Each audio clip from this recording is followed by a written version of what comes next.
Howdy, I'll start things off with just a little bit of crazy and then we'll advance into really crazy stuff from the left, don't you know, because I'm from the right and I gotta share stuff with you. Happy, the elephant, that's his name. He's 51 years old, he's in the Bronx Zoo in New York, right? Happy, he's happy, I guess, because he's got a whole bunch of clowns. It's kind of like a circus, elephants and clowns, that are trying to make him a person. Really? You can't make this stuff up. I mean, they started in 2018, they're at it again. This elephant has lived in the zoo since 1977. He's happy, hence his name maybe, but this animal rights group has launched this coordinated campaign to say, hey, Happy's really a person. And as a person, the state should recognize that he is a legal person, of course, with all the rights associated with that designation. Okay, he's an elephant. Oh, just saying. Now, advancing the crazy thing here a little bit, you have a guy by the name of Sam Brinton. He has been appointed. This is a long handle. Work with me on this one. Sit down. Maybe it takes a while. He's been appointed by the President of the United States, Deputy Assistant Secretary of Spent Fuel and Waste Disposition in the Office of Nuclear Energy for the United States Department of Energy. Oh, he's a visible and vocal advocate for homosexual issues, and he advances policies and positions that help homosexuals and so on. I kind of think it would take him most of the day just to get dressed up or whatever it is, right? I mean, have a look at this. I mean, wow. Is he a fashion expert? Maybe. He's got nuclear, though, in his title. That's a little worrisome. I hope he kind of knows where all the buttons are. Hey, hey. Los Angeles. Crazy still moving over there. LA, the highest paid lifeguard. Lifeguard, you know, you sit up, you know, little chair high up and you watch people swim, and if there's an issue, of course, you go down, you save them. You're trained and all that, and I get it, right? But the highest paid lifeguard is in LA is $510,000, $283. That was last year in 2021. The next highest earner was $463 and change. 463,000 and change. I'll get it, boo-ba-doo. And after that was 409,000. And all told, there was almost 100 lifeguards that made at least $200,000 last year. You know what? I get it. It's a position of trust, and you can't be up there looking at all these, you know, pretty people walking around you. You've got to watch the people in the water. I understand. They save lives. Are they first responders? Kind of, sort of, I guess. But most people know how to swim when they're out there. It's kind of like having a policeman on a road. I mean, everyone has a driver's license, but sometimes people have accidents. So, you know, you watch them, and if they speed too much and so on. I'm on a ramble here. But the thing is when you're watching people swim, how many lives do you save? Most of them are kind of ready to swim, and you get $500,000 a year. Bah! Hey, but LA and California has no money. Still in California, Paul Pelosi. He's married to Nancy Pelosi. He's 82 years old. Recently, he was picked up for drunk driving, right? And it was late at night, and the guy got charged, you know, and was put in jail for a short while. Okay, I mean, if I was married to Nancy, I'd drink and drive away from home too.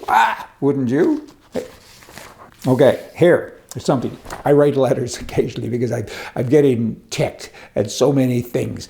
And this one, you know, I wrote a letter to a company called PHE Canada, and I had read a post from a blogger, and it was great. I was really impressed with it. It was a woman whose child had cancer, and I was, you know, moved by this. So I wrote them, and I said I'd like to donate some money, and they wrote me back and said thanks, and here's how you do it, and so on. But at the bottom of their letter to me, it said this: with respectful acknowledgement that the land where PHE Canada's national office is located is on the traditional unceded territory of the so-and-so people, Indian people. I can't pronounce all that word is there, but in any event, I wrote them back.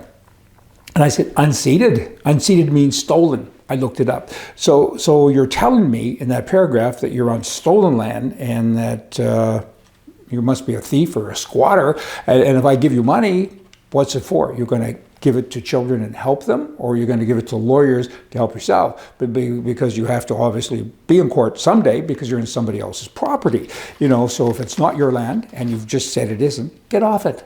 Get the heck out of there. They're in Ottawa. They make me crazy. I mean, you've acknowledged. So many are doing this now. I mean, all of this huggy stuff going on. We acknowledge that it ain't our land. It was stolen from you, but we're going to sit here. Oh, That's just wrong. I mean, if you think it's somebody else's property, get the heck off of it and give it back to them.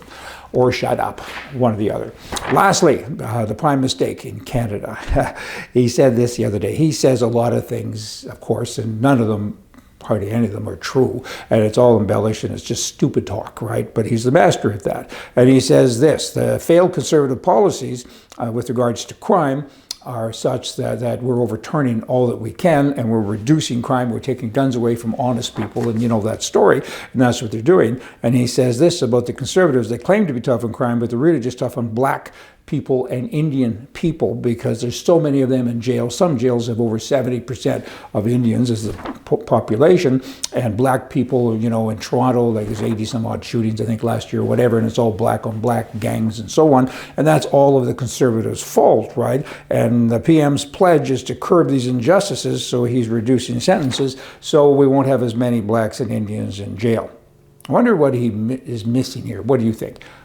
Criminal, maybe? I mean, when you go out and do a criminal act, boomity boom, you rob a bank, you do whatever it is that criminals do, you go to jail. We do have a system for that. It's somewhat broken, but for the most part, with regard to this thing at least, it's okay. The sentencing is too light. He's nuts. What is that? I mean, who's talking like that? You know, we have all these people in jail, black people, because they did a crime, and so we're all prejudiced. This is coming from a white prime minister of our country.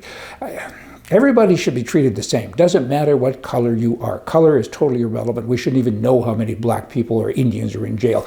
Criminals are in jail. Hey, y'all come back. See ya.